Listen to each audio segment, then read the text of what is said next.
こんにちは、オートウエストエンドです。はい、こんな感じで音楽をかけながら久しぶりにアップしましたドライブ動画を気長にゆっくりしていきたいなと思います。ただこういった映像を流すのもあれなので、カナダ、僕が住んでいますバンクーバーの車の維持費について少々お話をしながらドライブにお付き合いいただければいいなと思います。ちなみに今まではフロントガラスの手前に GoPro のマウントをダッシュボードにねつけまして、その動画も前上げましたがやっていたんですが、なんせ12年落ちのフロントガラスなので飛び石だったり細かい傷が多くて結構映像汚いんですよね。なのでなんかうまい方法ないかなと思いまして、今回は上のムーンルーフのガラス面に吸盤のような感じで GoPro を設置してこんな感じで撮ってみました。まあ映像はねもちろん綺麗なんですが、ただこうやって高速を走ると結構うるさいのでどっちもどっちだなと思いながらやっていますが、しばしの間お付き合いいただければなと思います。ちなみに映像の方はバンクーバーから1時間ちょっと離れた町チリワックというところに高速道路を今ね走って、移動をしているところです。カナダの高速道路はアメリカと同じように基本的に無料です。有料の高速道路、そういう区間もあるようですが、まだ僕は出会ったことがありません。長距離移動するにしてもガソリン代だけで済みますし、高速道路だったらね燃費も良くなるのでありがたいなといった感じなんですが、それでは今日のテーマ、車の維持費なんですが、今この運転している車、これは BMW の X5 という SUV で E70 というモデルになります。2008年式でございます。13万キロを超えたぐらいでだいぶ走っている車なんですが、30万キロぐらいまで乗ってしまおうかなとわかんないですが思っております。とてもいい車です。この BMW を僕はカナダに来て3年目くらい、それで購入をしました。カナダは車の値段が結構高くて、アメリカとのその為替の関係で割高になってしまうんですけども、その中でも飛び抜けて高いのは日本車なんですね。結構なかなか壊れないというそういった評価からすごい10年落ちでも全然値段が下がらなかったりするんですが、 BMW は結構整備にお金がかかるということで、だいたい新車からもう保証が切れて3年5年6年もすると結構値段が落ちて、割とお手頃な価格で買うことができます。日本の X5 の中古車市場はどうなんでしょうか。10万キロを超えたらやっぱり下がるんですかね。ということで僕はここで見ていたところ、だいたい100万円とか130万円ぐらいでこちらでは取引されているような感じだったんですが、この僕が購入した車体は結構修理箇所が多かったり、バンパーにね擦り傷だったり割れがあったりとかして格安で購入することができました。その分修理がね大変なんですが、だいたい日本円で5、60万円といった感じでした。ただ購入価格が安くても維持費がね高ければずっとキープすることはできないと思うんですが、幸運なことにカナダは車がないと生きていけないということもあるんだとは思いますが、すごい安いです。今回はそういったところをお話ししていきたいと思います。以前僕が支払っている車保険の動画を上げましたが、だいたい月日本円だと1万2000円ぐらい、車保険だけで言うと多分高いと思います。そのくらい払っていまして、で年間日本円でだいたい15万円くらいかなといったところです。この車の保険料、バンクーバーでは免許を持っている年数だったり有料ドライバーというところが結構割引に大きく影響をしてきまして、年々割引率が上がっていくという感じです。おそらくマックスで10年以上免許を持っている人が最大の割引を受けられるはずなので、僕はこちらに免許を書き換えて3年目ぐらいなので、あと7年間分ぐらい段階的に安くなっていくのだろうと、期待を込めて待っているところです。はい。そして続いてはガソリン代ですね。こちらのバンクーバーで買うガソリン、だいたい日本と同じぐらいなのかなと思います。ちょうどこの感染症のね大流行でガソリンの値段がガッと落ちて半額近くまで一時期行きました。その時はさすがに安かったですが、もう最近はもう少しで以前と同じぐらいの値段になるかなといったところです。リッターあたりだいたい廃屋で110円とかで、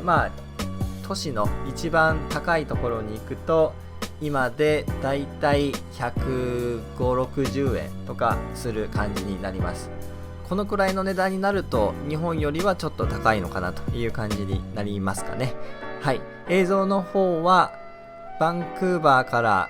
この時点で5、60分運転をしてきた感じです。そろそろ高速を降りようかなというところなんですが、ガソリン代、僕は仕事で車を結構使いますので、月3回、多い時は4回ぐらい満タンに入れます。1回1万円超えるぐらいなので、それで言うと多い時はガソリン代だけで4万円ぐらい月かかったりするので、その面ではやっぱり運転する距離だけに値段はかかってしまうのかなという感じはあります。この値段に関してはその人それぞれ違ってくるとは思います。燃費のいい車だったり、本当バンクーバーの都市圏内しか運転しないという方であれば、月1万円とか2万円もいかないぐらいで抑えられるのかなとは思います。映像の方は高速道路を降りまして、結構な田舎な感じになってきましたが、野菜の直売所に寄ろうというところです。はい、ということで僕のその保険と燃料代で少ない時は合計で4万円ぐらい、結構走ったなっていう時は5万5千円とか6万円近くになる月もあります。もしこれに車検が来ていたら多分ね維持できないと思います。この後ももう少し運転をしていきたいと思います。はい、ということで車検がねバンクーバーありません。これがやっぱり大きいかもしれないです。日本だったら BMW だとおそらく30万円とか、高い車検の場合だと100万円とかいったりするかと思います。なので日本で X5 乗られてる方すごいなと思います。僕だったら多分ね諦めていたかもしれません。乗れるように僕自身頑張んなきゃいけないんですが、はい、ということで基本的には車の維持費にかかるものっていうのは保険代とあとガソリン代で済んでしまいます。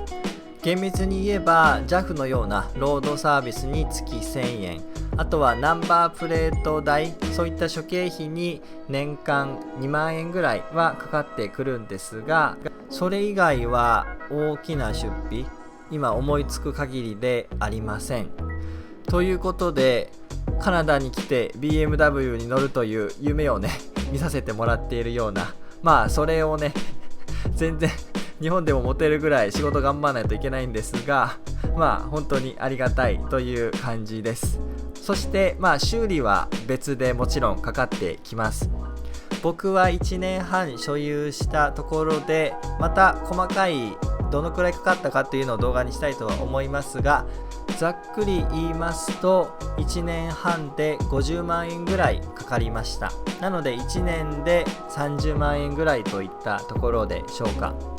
ただその50万円のうち20万円は BMW の専門のメカニックの方に直してもらったところがあります。というのは、購入したてで工具が自分の手元に揃っていなくて、もうね、直そうにも直せなかった、緊急で直さなければいけなかったんですが、もうお願いするしかなかったというところで、結局20万円ぐらいかかってしまいました。以前それについても動画を上げましたが、パーツ代だけで言うとやっぱり 3,4 万ぐらいで直せるんですよね。こういう BMW 専門店のメカニックだと工賃が信頼できるのと引き換えに高くなってしまうので、割り切るしかありませんが、結構お金はかかってしまいましたなんだかね暗い雰囲気になってしまいましたが、なるべく自分で直せるように今後もね、動画をいっぱいアップできるように頑張っていきたいと思います。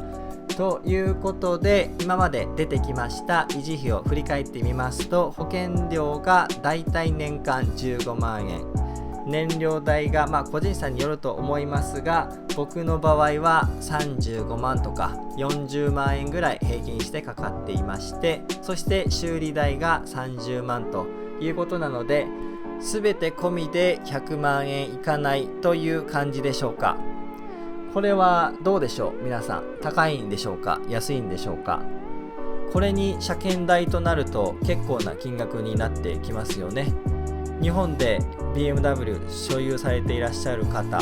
それ以外の国でアメリカとかね、所有されていらっしゃる方、実際のところはどうなのか、コメント欄で情報をシェアしていただけると嬉しいです。といったところで、今回の動画、そしてこのドライブもそろそろ終わりにしたいと思います。週の中盤、ちょっとはリラックスできましたでしょうか。こういったドライブ動画、またたまにアップできればなと思います。この動画が参考になった、いいドライブになったという方はいいねボタンを、こういったドライブ動画また見たいという方はぜひ登録ボタンをお願いいたします。それでは今回も最後までお付き合いいただきありがとうございました。またお会いしましょう。